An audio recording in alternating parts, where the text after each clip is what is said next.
Okay, welcome to the neck tightness protocol. So I'm going to show you 3 techniques.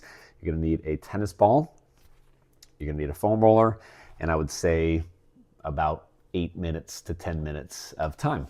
We'll get right into it. So tennis ball, I like it because it's a little bit forgiving.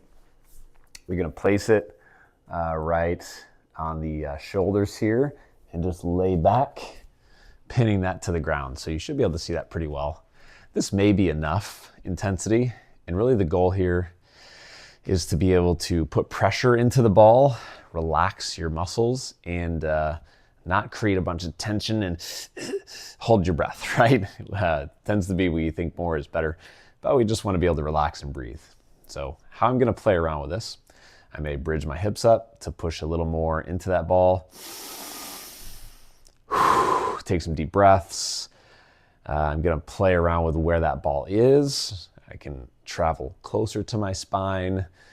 Of course, not pushing into the bone. And we're going to be here. I don't have my watch on. We're going to be here for about a 90-second to 2 minutes. About 90 seconds to 2 minutes. Take some breaths. Play around with that. If you're feeling froggy, you can hold on a tender spot and reach with that same arm across your body. Think about that shoulder blade traveling away from your spine, and then you can take that same arm and reach it up overhead. I'm running into my couch here, but that's okay. You can come out wide. The goal here is to work on this area consistently enough to where it doesn't feel painful or sensitive to pressure. So once you feel like it's decreased, maybe it's within this first session, maybe it's not, maybe it takes 2 or 3 sessions throughout the week, you can move on to that next spot. And now I'm moving in between my shoulder blade and my spine, so more of that mid-back area. Everything is fair game as long as you're not directly on your bones. Mainly your spine is what I want you to watch out for. Take those deep breaths. We're just kind of ungluing all of that muscle in the upper back, all that tissue, getting some movement in an area that tends to not get a lot of movement if we're seated. Okay, that feels like it's been about 90 seconds. Let's go ahead and switch sides. So just place that underneath the shoulder, pin it down, and I'm just gonna do a little bit of searching up high, right on the shoulder itself. The traps, the upper traps for those of you anatomy nerds, and an anatomy nerd myself. That rabbit hole goes deep. When you find a tender spot, just hold on it. You can add some movement if that is, if that's not causing you to tense your muscles. Maybe you just need to hold in place, take some breaths. Maybe you can bridge the hips up, really dig into it. Again, tolerable, or I like to say productive discomfort is what we're looking for. We don't get anywhere by torturing ourselves. We just get more tense, and that's not what we're looking for here. Let's go ahead and move on to another spot if you haven't already. Go kind of between the shoulder blade and the spine in that mid-back area. Ooh, you'll find some nice spots in there. And by nice, I mean sensitive. I definitely do. Mixing some techniques. You can just hold and breathe. Trying to relax fully into that ball, kind of melt the muscles around it. Feel free to add that reach if that's feeling good or if that's productive discomfort.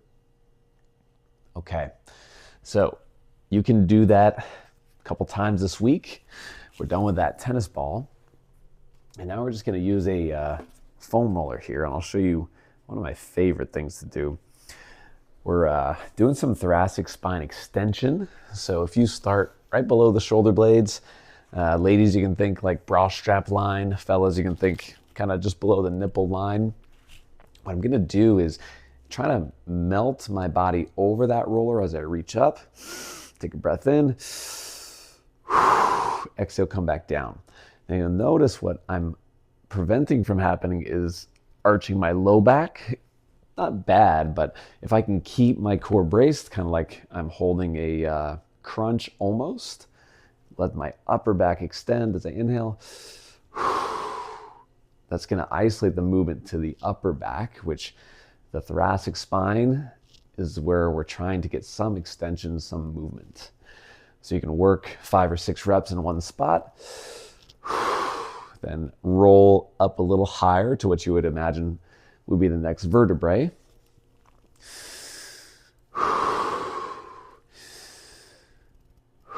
Get those breaths. If you feel some tension in your neck, you can rest your head and your fingertips and do that same extension without reaching overhead, but supporting your head and neck. You can feel a little bit more comfortable. Let's move up to one more higher spot, so 3 in total, and we'll do a few, about 5 of those crunch reps. Inhale. Exhale, come back. I always get some nice back cracks here. It feels awesome. You can keep the chin slightly tucked to the chest. Sometimes if you let your head hang all the way back, you can get a little bit dizzy. But to each his own.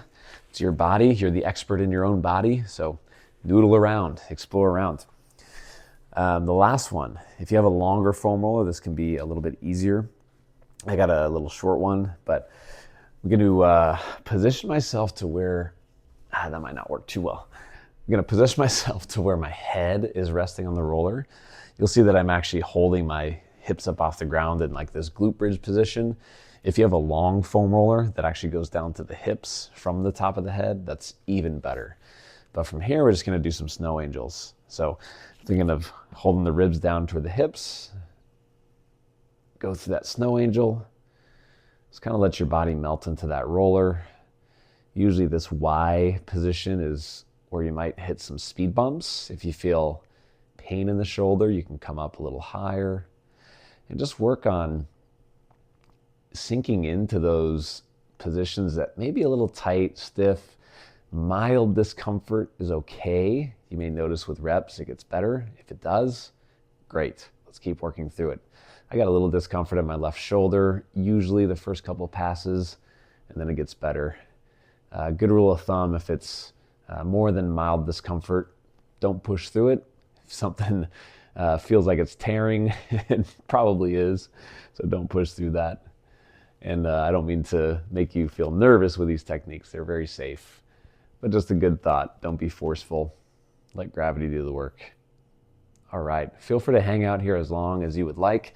I'm going to wrap up the video just for the sake of keeping it timely. But yeah, I hope you feel a difference. These are just like flossing your teeth. So if we can get some regular movement in with these tools throughout the week, you'll notice that that stiffness is going to improve quite a bit, and some of that tightness may go away. So keep at it, and I'll see you in the next video.